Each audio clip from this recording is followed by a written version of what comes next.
This episode is brought to you by the travel agency. Now boarding, taking off by flower, edible, or pre-roll. The travel agency. A cannabis store. Through hallways and alleys, dark days I carry, sharp pains and bellies. All days be heavy when you're programmed to survive. Legendary ciphers get the MCs in the jars. The city never sleeps, slept from 1 to 5. When COVID hit the block and we had to stay inside. Tough love is all I know, so be gentle with my soul. Learn to navigate winters with no coat. If you never been cold, you never been broke. Hustle 24/7 just to stay afloat. So New York, like dollar pizza in the cold world shit. That real life grit from the heart of the city is as hard as it gets. This that New York shit. That real life grit from the heart of the city is as hard as it gets. This that New York shit. Yeah. I wanted to actually clap, to be honest with you. You should have clapped. I should have clapped. Yeah. Hold up, man. Join the Hi, party. this is Professor Terrence Coffey, and welcome to Cannabis in the City. I am your host and my partner in crime, as always. Jamil Myrie, coming to you live from the BX Boogie Down. Welcome back to Cannabis in the City. We are in for quite the show. Oh, we in Quite the show. We got our homegirl. Yeah, but we also have to thank each and every one of you for joining us last week. For our episode, or last month rather, Last right? month, You know, yeah. it's just like the days, the weeks. They all just blur into one big But thank you for joining joint us. that you roll up. And you're back again, so we must be doing something right. Maybe it's my voice. No, absolutely not. It's my shoes. Okay. You in That's- these shoes. You all in these shoes. Listen, this is All a right. New York thing. Anyway, get back to it. Get back to it. Listen, today's show, we have some tremendous guests, amazing people. Arana Hankin-Biggers of the travel agency store. Yes. And also Jillian Dragusky Jillian of Dragusky. Herba Buena NYC. She's going to be here telling us all about the shop, her work, her commitment. We actually had a quick conversation backstage, and she was sharing her kind of journey into this space through this whole thing. When we think about the corner boards and the impact, and when we talk about social equity, it was just amazing the way that she has embraced that in herself, and now translating that into the work that she's doing today at Herba Buena. So I'm just super excited. I'm excited. I'm excited. I'm super energized for that conversation because the segment is called Corner Boys. Right? She's a corner girl. Yeah, because she's don't a get corner it twisted. girl. Don't get twisted, because there still are some very, prominently known corner girls, if you will, corner women, right, who really, they move weight. Yeah, and I don't want to say too much into that. I'm just calling out the facts, she was in right? the art. She was in the Revolt article, and as being one of those women who are leading the way for women in this space, in this male-dominated space. Totally get it. And that takes us back to another person who's in this space that her name is ringing. That's Arana. Rain. Okay. Who I know you'll be speaking with, and Yeah. I know she has her presence and the work that she's done in Absolutely. this industry has been so impactful there at the travel agency, and the work that she's doing in our communities as well. Well, I can't wait to have that conversation kick off. There's just been a lot that has happened over the past few weeks just out there in the marketplace, and we're super excited to get through that and some of our community news discussions. And Justice in Cannabis, with Jeffrey and Sean is back again, and we're just very, very, very excited. But here we are, and we really, really are pumped. So sit back, relax, grab a Coffee. Hennessy. Oh, coffee. No pre-roll. No pre.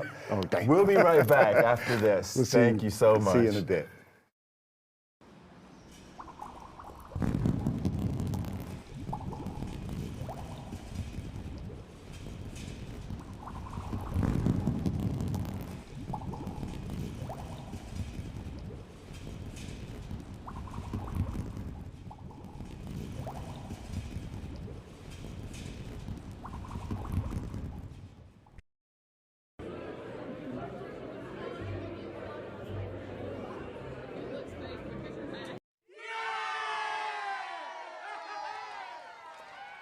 With 2025 sales expected to cross the $2 billion mark, New York's legal weed industry is definitely growing. But is it working for the people it promised to uplift?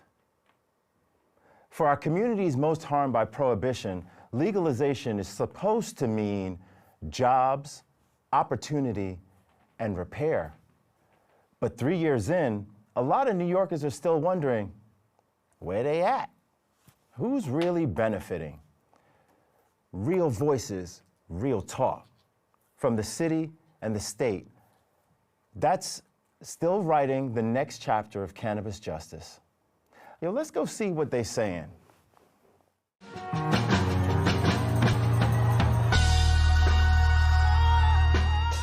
From Bed-Stuy to Brownsville, we back in them streets. Brooklyn, USA, asking New Yorkers what they know about cannabis jobs, hiring equity, and giving people real second chances. I'm Jamil Myrie, and this is What You Heard. Let's go.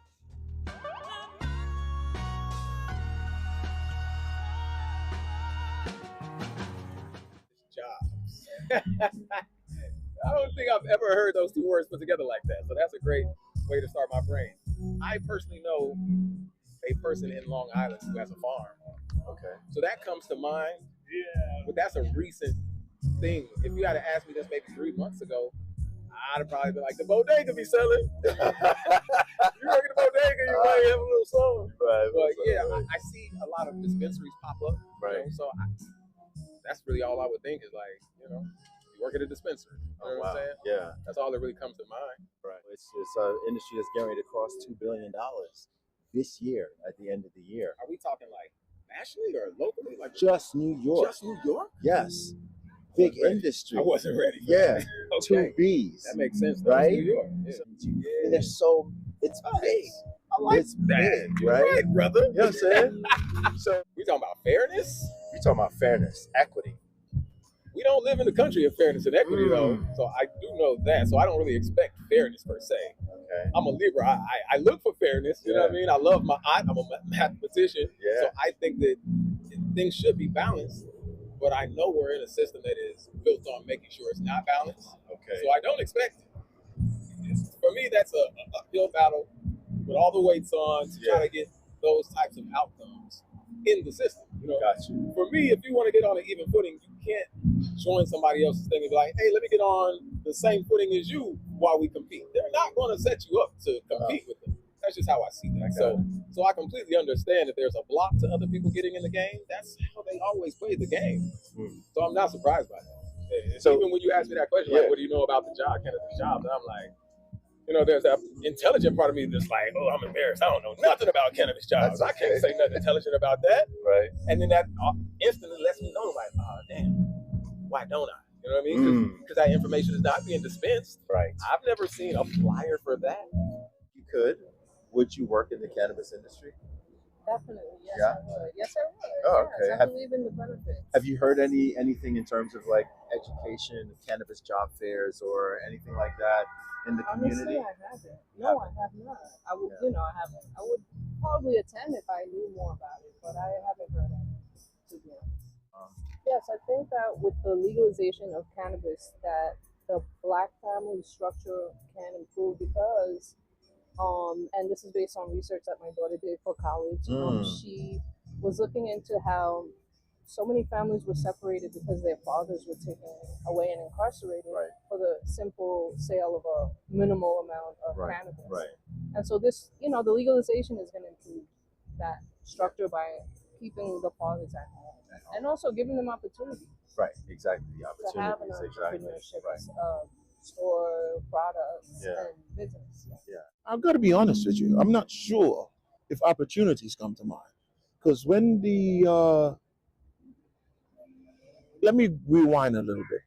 John Boehner, the Speaker of the House, speaking on behalf of the legalization of cannabis, it was a double-edged sword for me. I'm like, okay, so the other side has gotten their claws into it. And at this point, I think after that, what happens is, and this is just my opinion, I think it becomes, how should I say, fizzled out or sifted. So whatever scrums that remain at the bottom now, the disenfranchised is going to get. It's almost like prohibition in a way. When we go back and read about it, how absurd that law was. And in some cases, what we see now in terms of the cannabis industry. Now, I'm not a cannabis user. Okay. I also believe that there is medicinal purposes to it. Absolutely. However, and I hope this doesn't do any harm to your Not at all. documentary. Not at all. I think when you begin to put fire, you change the chemical composition of something. Absolutely. The So, decarboxylation. there we go. So now, if you're doing it in the form of teas and all of that other stuff, yes. Tenders working in stores with recommending different strains for different things, because what people don't understand is that cannabis is medicine. So each strain does something different. Right. So when you have someone who's a bud tender who is knowledgeable on the properties and the side effects that each strain gives you, it works better that way.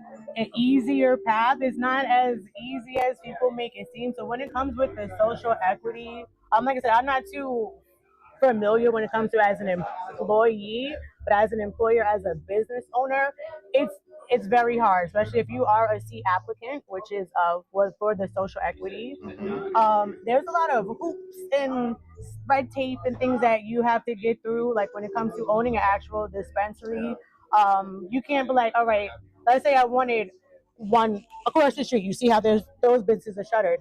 I can have that place. The city tells me where my business is going to be located at. Cannabis jobs. So when you say cannabis jobs, my holistic mind, I like to think of people in the field tilling, growing, trimming, drying. But we live in a different kind of world, and people aren't cultivating plants in the way that they should. So when you think cannabis jobs, I'm thinking dispensaries, people selling. I'm thinking black market selling. I'm thinking people in lab coats wearing all white, dealing with plants, which is inorganic. So that's what I think of when you ask me cannabis jobs. So it depends on if they were knowledgeable and they had the love and the passion for it. But incarceration, that's just a title, you know? Yeah. So Right. so for sure, it just if they're open and willing to give and they love what they do, why not? Cannabis jobs, Yeah. like someone selling weed. Okay. Yeah. Yeah, like selling weed. Okay. Okay, So that's- that's what comes to mind. Stores. Stores. Okay. Yeah. All right. Illegal. Okay. Stores. Okay. Yeah. All right. Hustlers. Hustlers. All right. Oh, for them who were incarcerated to have a job selling weed Selling weed legally. legally. Yeah. And just an easier path than say you or me, who we weren't incarcerated. Do they have an easier path to vote? It's the same path, right? Right. Okay, Right. So do they? They're selling in the community, right? Yeah. Right. So I think if they do that, it needs to come with a stipulation. Just like I feel like everyone should volunteer. Okay. Right. So if you're going to sell in the community, how are you helping the community? Only taking. So what can you give to the community? So now, are you selling this to kids? Like, No, absolutely not. Right. This is the legal side. Yeah. correct. So how do we monitor that though? Okay. Shop. Would you hire someone who's formerly incarcerated? I would have to have a long discussion about that. Okay. You know, because it's just like feeling out if they weren't incarcerated. Sure. You want to feel out their energy, and is it genuine? That subject is a little different for me because hear you. I'm not into weed. I hear you. I've never smoked. Right. I know people who do. Sure. You know. Yeah. But I think the reforming part is important. Yeah. So the conversation about the why. Yes. You know, is it just to make the money? Because we know that there's medicinal purposes for that as well. So are they going in with that mindset, or are they going in as hustlers? Yeah. Streets is talking, and they're keeping it 1,000. What we heard today is that New Yorkers want cannabis jobs. They want their own cannabis businesses. They want to be a part of this industry, but they also want accountability. Behind all of that, though, there's a real stigma that's still amongst us, very present. But in all truth, opportunity changes everything. So how are cannabis businesses creating these opportunities? And what does equity-centered hiring look like from the inside? Well, let's talk cannabis with someone who's doing just that. Let's go. We just heard from them streets, right? And people want to see the promise of social equity in cannabis reach their communities. And from what I heard, I can't say that they're seeing it. Well, today, we have with us a dear friend and colleague, a day one advocate and supporter of CJEI, and an industry leader, Ms. Arana Hankin-Biggers. Thank you. Welcome, welcome, welcome. Arana is the president and co-founder of the travel agency, A Cannabis Store, Union Square, Rockefeller Center, Fifth Avenue, Soho, and downtown Brooklyn, right by Barclays Center. She is, as I would describe, excellence, Black excellence. And she ain't just talking about equity, she's doing it every day, building it into how the travel agency hires, trains, and grows talent. Arana, welcome to the show. Thank you so much for having me. No so excited doubt. to be here. Yes, yes. Well, we are so energized and super excited to have you in studio. How are you feeling? I'm feeling great. Fantastic. Wonderful. All right, so listen, I know that I got so much I want to get into, and we're going to get into all of it. All right, so you ready? I'm ready. Right, let's get started. Let's go.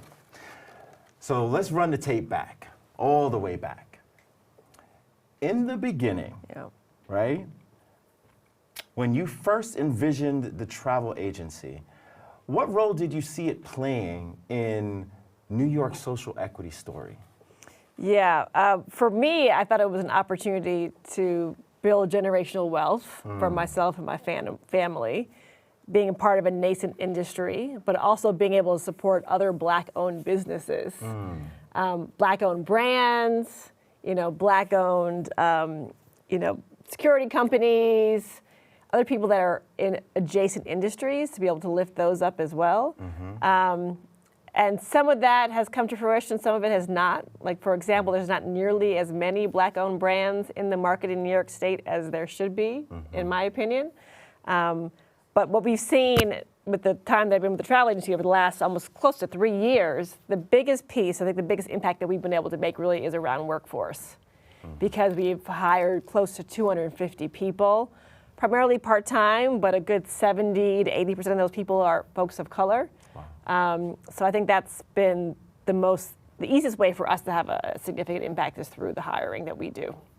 Well, that's first and foremost, thank you for sharing that, and just in terms of your good works, in terms of the workforce side of things, and finding where to access the equity piece, in this puzzle, right?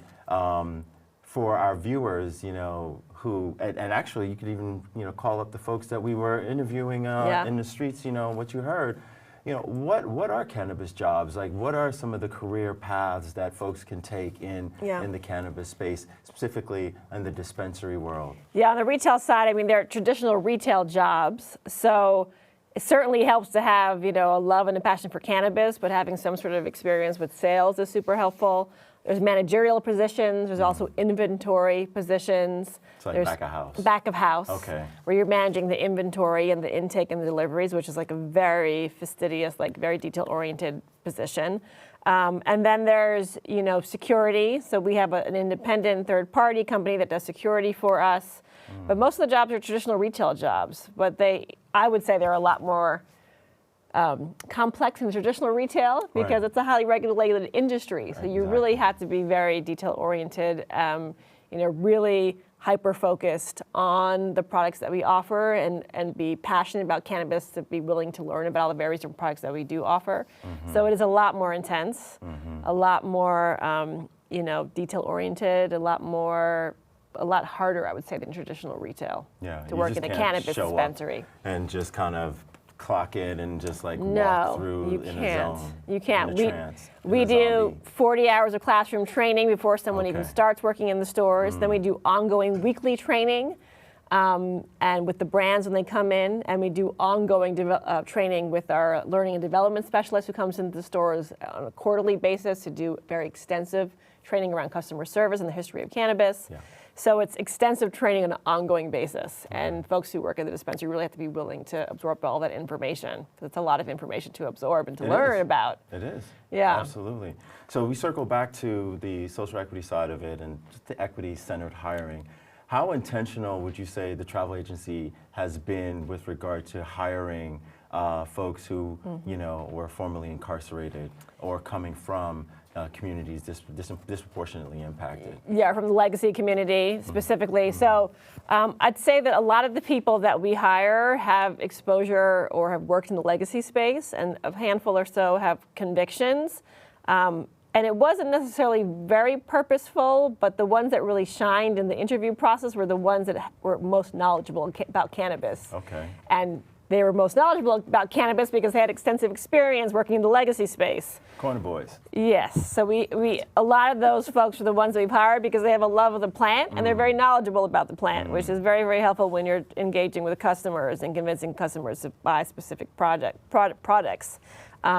So it definitely attracts, I think, naturally folks who have experience with cannabis working in the legacy space, and many of the folks that we brought on have that experience. We also have partnerships with folks like CJEI, but also Kingsborough Community College with Hospitality Pathways, and then also Department of Veteran Services. So these are not-for-profits except for the Department of Veteran Services, but Hospitality Pathways, Kingsborough Community College that have a cannabis training program, and CJEI included, that have a specific cannabis training program. Our T program, yeah, that's that trains folks who are from communities that have been disproportionately harmed by the racist war on drugs.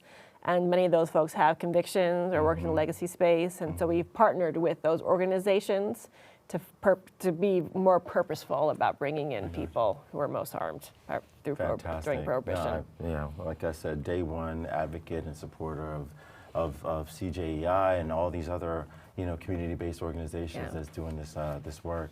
You know, as we talk about folks who are formerly incarcerated, as well as folks who are coming from communities disproportionately impacted. Yeah. What barriers what barriers still exist for justice-impacted, you know, individuals who want to access cannabis jobs?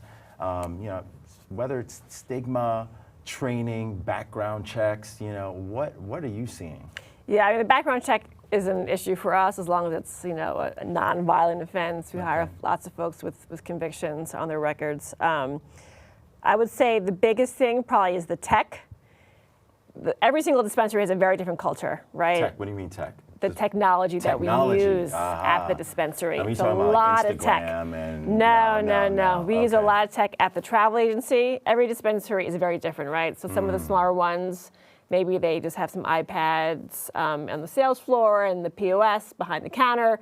We have lots of different tech platforms that we use at the travel agency, right? So we use Dutchie POS. We have the Apple iPads on the floor that the customer uses to place orders. We use Slack. We now have recently rolled out Lattice, which is, you know, helps with, which generates the performance reviews for the employees. We have When I Work, which we use for scheduling and for communication with your managers. So there's a lot of different platforms that we use because we have a larger operation. I don't think some of the smaller guys have as many of those, but that's definitely can be an impediment. But the POS system alone is complicated enough because we oftentimes have discounts or specials or bundles, and you have to keep track of everything and know what code to enter. And it's a lot to just manage just the POS, which is pretty consistent. You got to make sure the count is right? Yes. Okay. Yes. So you have to be familiar with technology and very comfortable with using, a computer, and so that can be an impediment if you're not familiar with all those platforms. Is the stigma still kind of a barrier for? For sure, the stigma is a huge impediment. You know, I think a lot of folks certainly struggle with working in legal cannabis space because they're so exposed, right? They're embarrassed to share with their family or friends, even if they work in the legacy space, because it's now out in the open. But also just stigma in the community. So like, you know, we have partnerships with local elected officials and local organizations, and I feel like they should be doing a lot more to promote the opportunities in the cannabis space, but they don't really do much to promote the opportunities because there is such a huge stigma still. If you could share one last thing in terms of just what, for instance, what could the city and the state, you know, big picture, be doing more of, if they're doing it at all, in terms of scaling equity in, as far as like hiring and access to jobs? I mean, there's so much more the leadership can be doing. I mean, first and foremost, it really is helping to build a healthy industry that is stable and that is strong. And from my opinion, the first thing that they should be prioritizing is enforcement of the illicit shops. Okay. Because it's going to be near impossible for the legal market and for legal operators to survive if these illicit shops keep opening up. But around equity, I think it is just providing more support and more financial assistance to Black-owned, Brown-owned dispensaries. There was supposed to be a fund, if you recall, that was $250 million. I think they only gave away $50 million, and the agreements that they entered into, that the state brokered on behalf of some of the first group of operators, of licensed retailers, are really awful agreements where their monthly payback, the amount that they pay back every month is incredibly high. Right. And unfortunately, the state just doesn't know anything about what it takes to run a for-profit company, let alone a highly regulated retail business. I mean, so they just put them in a really bad position, and they kind of set them up to not succeed. Yeah, I hear that. So there's a lot more they should be doing. So, you know, one thing I want to do, because I'm looking over at my producer saying, you know, we need to, you know, and it's not, it's something that you shared, and I really want to break the fourth wall here and just say, I don't know if y'all peeped the flip, right? The flip here was, and it's a playbook gem, I'll call it. Second chances aren't charity, they're strategy, right? They build stronger teams, loyal employees, and a more just and inclusive industry. And so, Arana, at this point, I really just want to say thank you for being in studio with us, for joining us, but most importantly, for showing New York what equity-centered hiring looks like from the inside. And thank you. I want to sing, I want to thank you. I want to do all of that. Thank you for being here with us today. And you got to come back real soon. I'd love that. Thanks for having me. We'll be right back after this. Did you know that in New York, it's illegal to drive after smoking weed?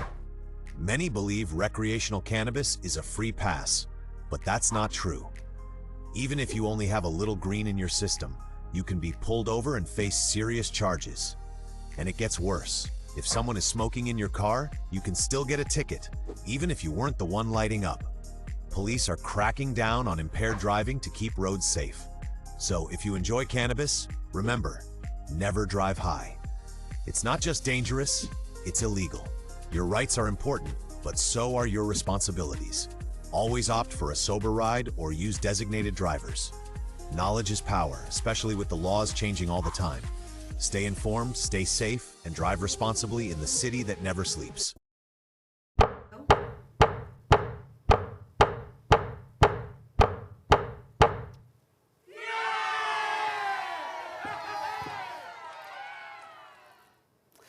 Welcome back to Justice and Cannabis. I'm your host and co-legal director of the Justice Lab, Sean Farrell, and with me, as always, is my co-host and co-legal director, Jeff Hoffman.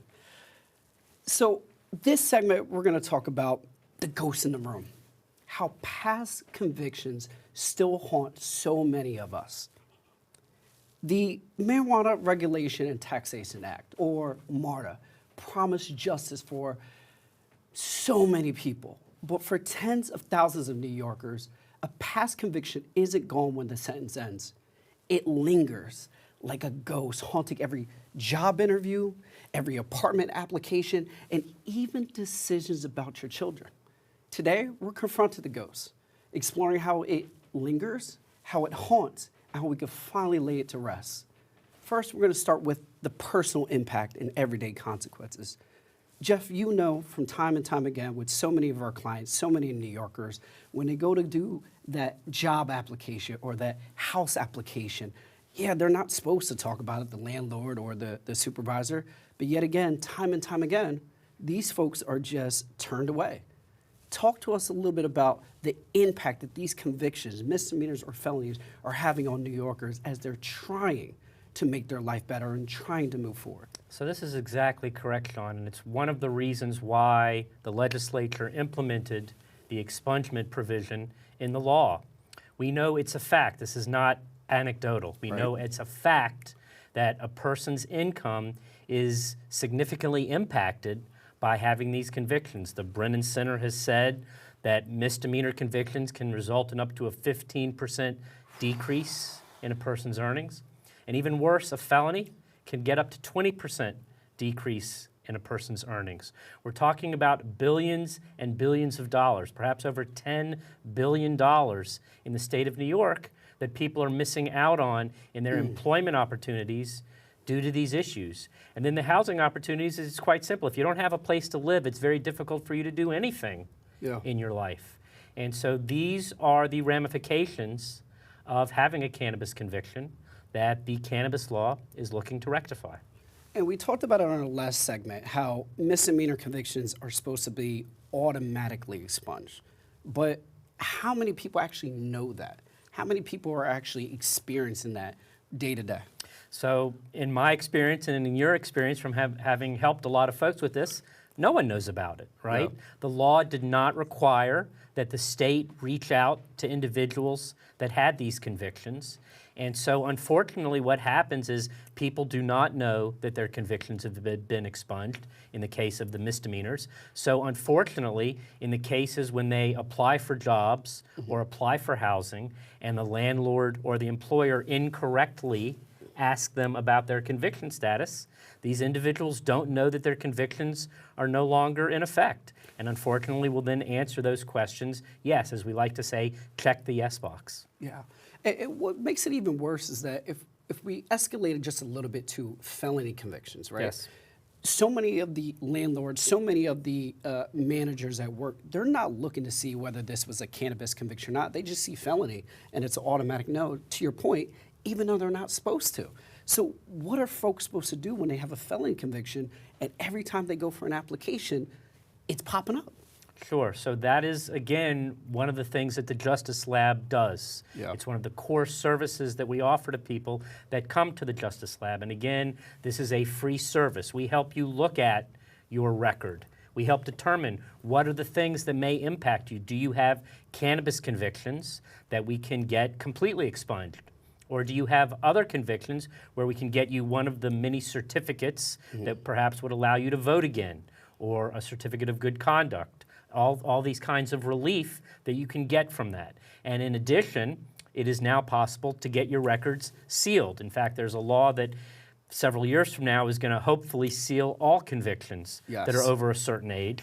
But right now, we still have to actively deal with this. And unfortunately, once again, the law did not require the state to notify people that have these convictions, hey, the law now allows, in the case of the cannabis convictions, for this to be expunged.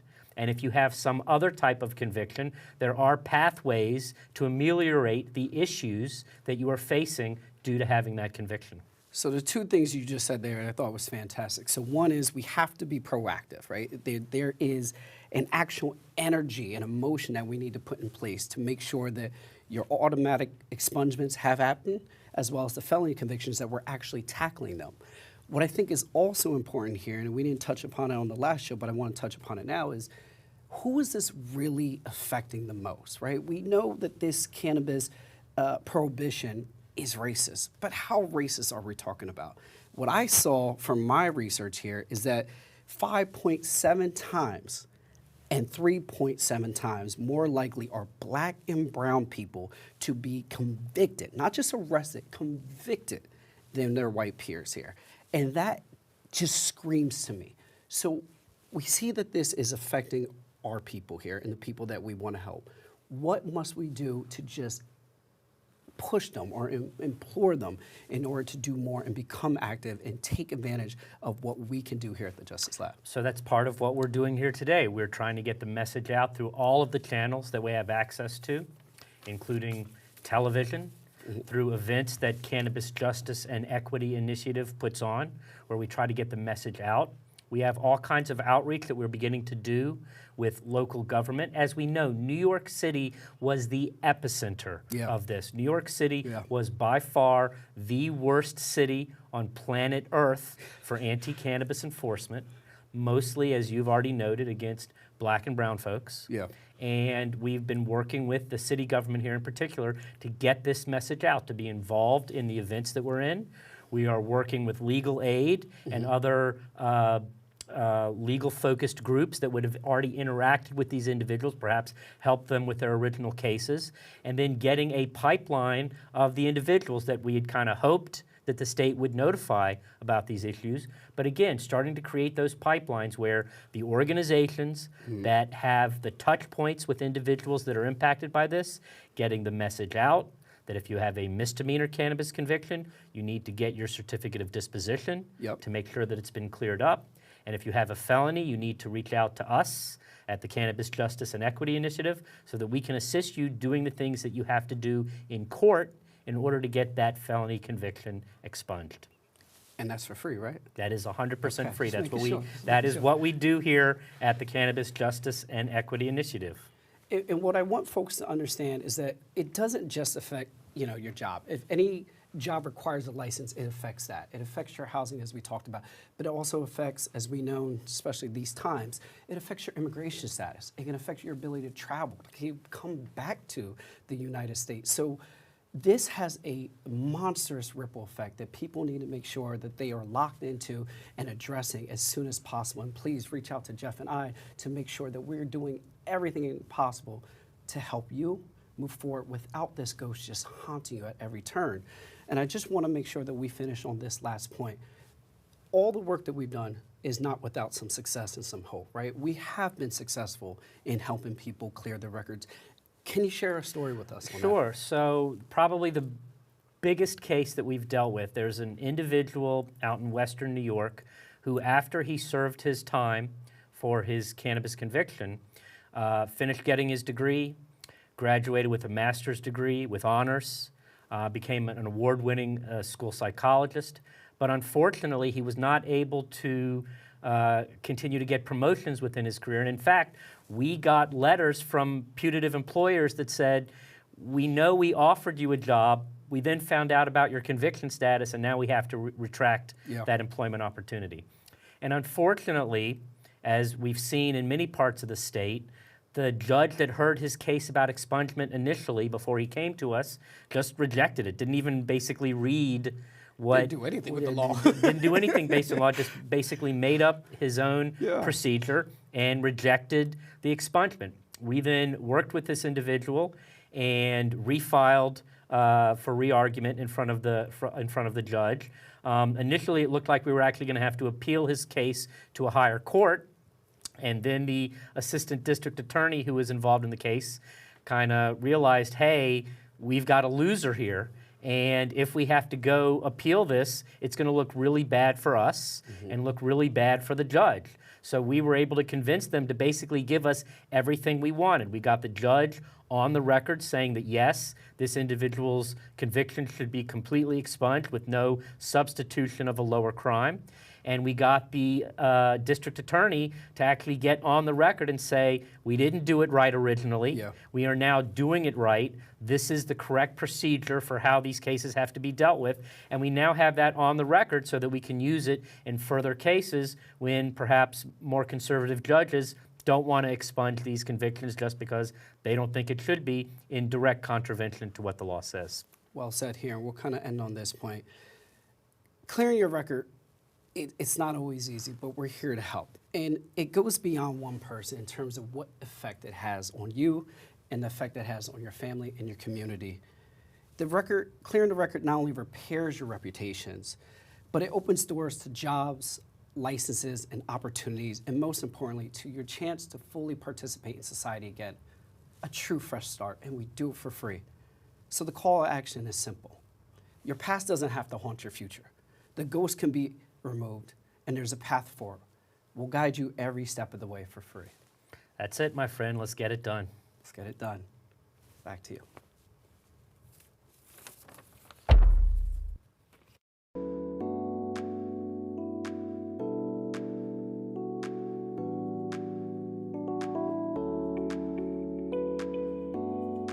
Community partnerships is a gathering of like-minded people who are interested in maintaining the legacy of their ancestors through arts and culture, and having conversations on a monthly basis with what I call art practitioners is just something that I'm wedded to. And again, Harlem Arts Alliance is the vehicle that we use to do that work. Community partnerships are essential, I believe, for building long-term relationships and understanding of the community and the art.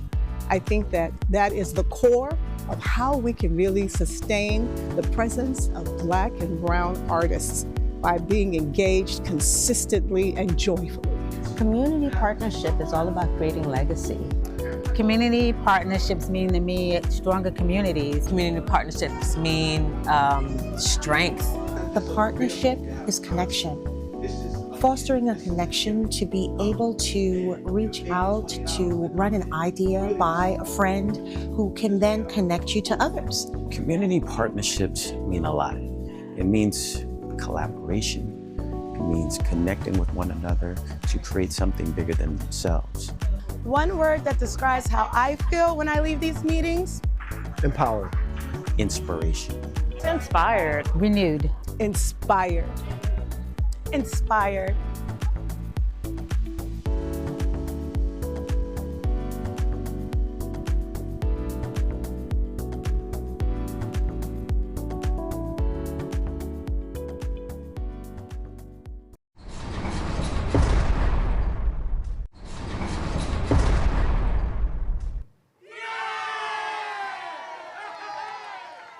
Hello, everyone. Tonight we are honored to welcome Jillian Dragusky, founder and visionary behind Herba Buena NYC, a women-led, minority-owned dispensary that is redefining cannabis in New York City. Jillian was recently featured in the Revolt, on Revolt, if I'm not mistaken, where Herba Buena's grand opening was celebrated as a major victory for women in cannabis and as a model for entrepreneurship. Today she's joining us on Kona Boys. She's a Kona girl, just so y'all know. She's about that life. Y'all know me. And sharing her journey, her mission, and the role Herba Buena is playing in NYC and shaping cannabis here in our city. Welcome. How you doing? I'm doing well, and thank you so much for having me. Well, no, thank you for being here. I mentioned earlier, I know you heard it, we were talking backstage, and we didn't get to the point of discussing that your recent feature in Revolt spotlighted the importance of women stepping into leadership roles within the cannabis industry. What did it mean for you, Herba Buena, being recognized in this space, setting this stage, and creating this space for women in this space with a lived experience, which we'll get into that later, but just that alone, what was that like for you? It was such an honor to be featured there. We're essentially a mom and pop shop, or a mom and mom shop, because we're two women. But it was quite an honor, and I was pleasantly surprised that they decided to feature us. It's so important to get the recognition for women who are making waves in this space. Historically, women just don't enter the space, and they're just, there are so many barriers for us. So it was exciting to see that they thought enough of us and our mission to feature us. And I think with that in and of itself, what inspired this whole journey to Herba Buena NYC? What's the inspiration? What's that story behind that? So multiple faceted. I come from the traditional market. And when I think of legacy, I think of legacy in a different term. So I use traditional market to talk about my personal experience. And when I speak of legacy, I am a second generation cannabis felon. My dad was in the industry, even my mom.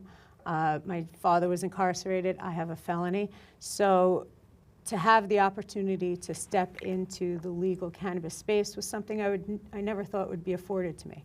And so when the card program was announced, I was ecstatic. It was a unique opportunity. And then it allowed, opening Yerba Buena allowed me to really focus on my community, my ethics, my morals, and take that to another level and bring it to the people at large and to my staff. It's wonderful. Wow, that's amazing. And I know that over the course of the segment today, we've been talking about those who have been justice impacted. We've been talking about how communities have been disproportionately harmed by anti-cannabis enforcement. How have you positioned Herba Buena to be a voice in that space and providing opportunities to individuals and communities adversely impacted? One of the things I'm most excited about is I work very closely with the CREATE program. And what CREATE does is they take formerly incarcerated people and they train them in the cannabis space, and then I provide internships for them. And it's a paid internship, 24 hours a week, 6 weeks. I show them front of the house, back of the house.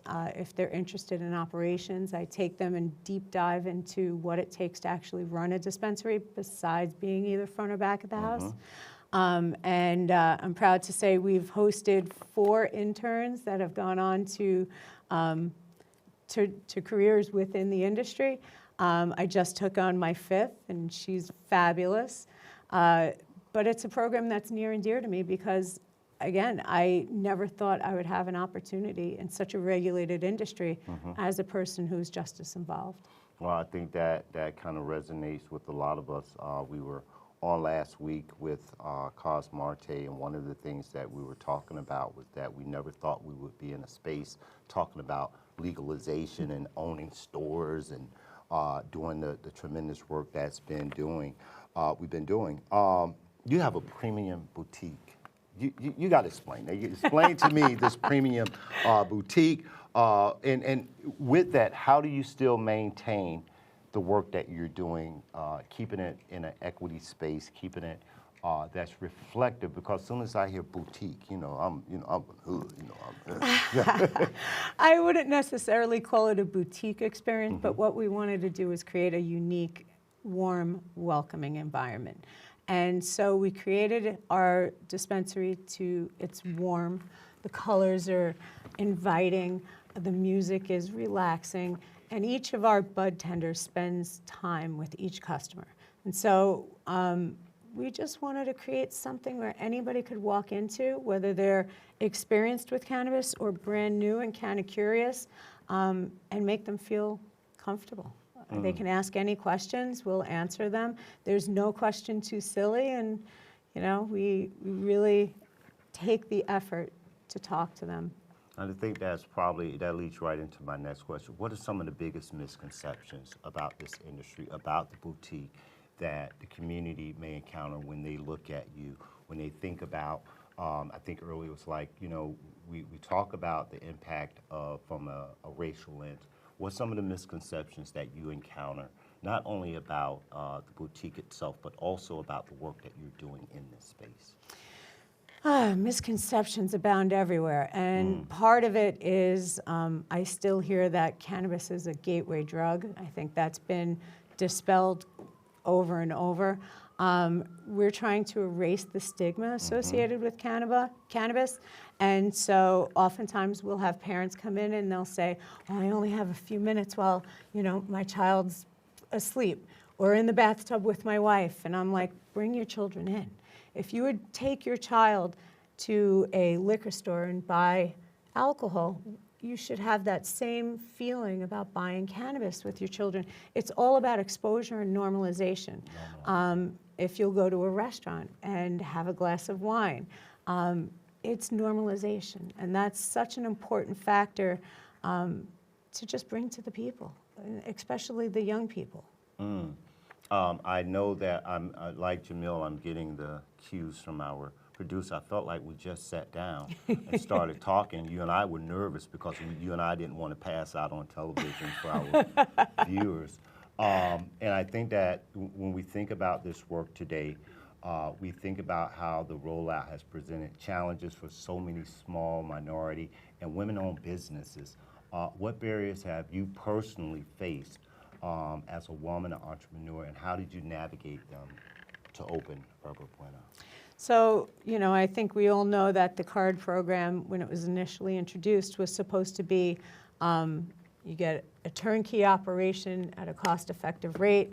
All of that was turned around, kind of thrown out the window. So it left an individual, especially a woman minority individual, scrambling to find the funds to open a store. I will say that there are a lot of predatory people out there. Take your time, do your due diligence, talk to other operators and find out what worked for them and what didn't. And don't just settle for the first deal because you're eager to get open. You deserve better, and find what works for you. Well, listen, I want to thank you for joining us here today, but you know we're going to bring you back, because me and you got to have a whole nother conversation on top of the conversation, because we even get to the thug life. I'm Professor Coffee, Jillian Dragusky, founder and owner of Buena Yerba. But before we wrap up, please let our audience know where they can find you, how they can stay connected with you with Yerba Buena NYC, and any upcoming projects or events that you're going to be involved in, engaged in, housewarming parties, boutique parties. You know, I'm going to be there. Come visit us at Yerba Buena. We're located at 292 Atlantic Avenue, conveniently on the corner of Smith and Atlantic, next to a multitude of trains and buses. You can find us on Instagram at Yerba Buena Shops and our website at yerbabuena.nyc. Some of the upcoming events we have a toy drive going on. We are launching a brownie bundle where you can make your own brownies for Thanksgiving or Friendsgiving, Christmas with one of our local bakeries. We have an adoption event coming up. The list goes on and on. Check our Instagram because we stay up to date on all those upcoming events. Well, again, thank you for being here. We are lit, and you and I we still got to have our backdoor conversation. So listen, I'm Professor Coffee. This is Conan Boyce. Thank you for joining us, and we look forward to seeing you the next time. Be good. Todd's in the hospital. From vaping. Promise you won't vape, Emma. Not cool. Wacky sitcom teens aren't the best people to talk to your kid about vaping. Hey, you got a minute? You are. Talk to your child about vaping today. Life's daily battles are not meant to be fought alone. We're not powerless, so long as we don't lose sight of what's important. Don't be afraid to seize that moment to talk to your friends. Cloud, you okay? Because checking in on a friend can create a safe space. The first step on our new journey. You coming? Reach out to a friend about their mental health. Seize the awkward. It's totally worth it. 1 in 10 kids vape. Each vape pod can contain the same amount of nicotine as a pack of cigarettes. The health class film guy isn't the best person to talk to your kid about vaping. Got a few minutes? You are. Talk to your child about vaping today. News updates.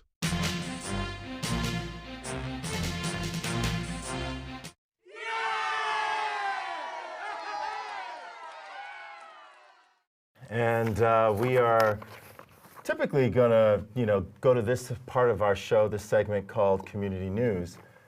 But thanks to Jillian, we got all the community news. Particularly with the holidays, I really like the commitment of the work that they're doing. The toy drive. The toy drive. Yeah. the recognition of Thanksgiving, Christmas. So I Absolutely. think that's amazing, Absolutely. particularly Friendsgiving. Friendsgiving. I like all that as part of what we're going to be doing. You Amazing. know, that's Amazing. I like that. So. I mean, you just covered everything. So, you know, we had a really full show today, and I hope that each and every one of you enjoyed what all we had to bear in terms of the information. Our guests, I really want to thank, you know, Arana Hankin-Biggers of the travel agency, and big shout out to Jillian Dragutsky of Yerba Buena. Why do you say that so Yerba like? Because, you know, I'm just fluid with it. You You sound know? French. We got some friends here French? from France. That- I have my that was tongue be Spanish. jumping around. But that was Spanish. That sounded French. Anyway, Yerba Buena. Anyway. Still sounded French. Go. We want to thank yes. our amazing guests, and we also want to thank you, you know, for tuning in with us yet again, and, you know, really supporting this show. Without you, there is no us. And with that, we really want to, you know, have you, first and foremost, subscribe to our YouTube channel, please. And secondly, yeah, all that listen. stuff.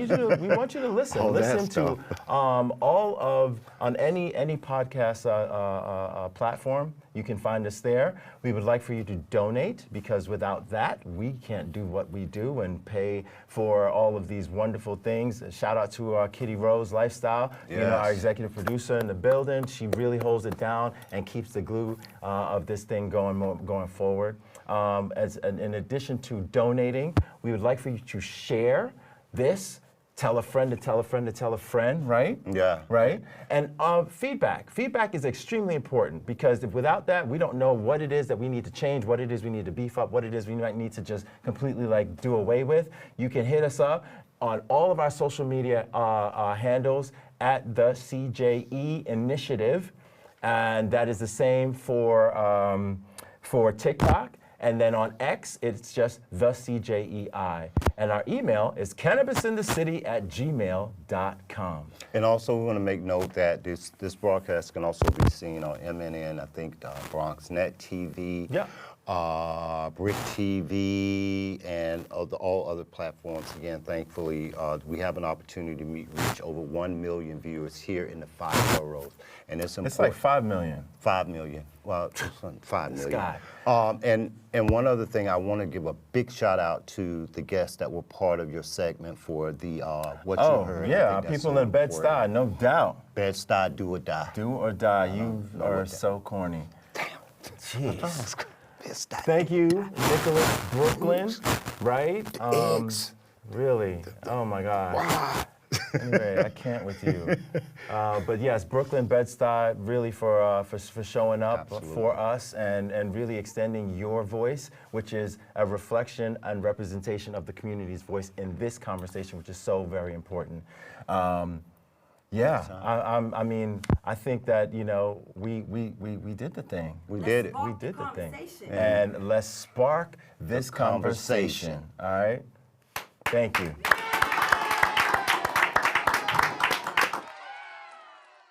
Through hallways and alleys, dark days I carry, sharp pains and bellies. All days be heavy when you're programmed to survive. Legendary ciphers get the MCs in the jars. The city never sleeps, slept from 1 to 5. When COVID hit the block and we had to stay inside. Tough love is all I know, so be gentle with my soul. Learn to navigate winters with no coat. If you never been cold, you never been broke. Hustle 24/7 just to stay afloat. So New York, like dollar pizza in that cold world shit. That real life grit from the heart of the city is as hard as it gets. This that New York shit. That real life grit from the heart of the city is as hard as it gets. This that New York shit. That real life.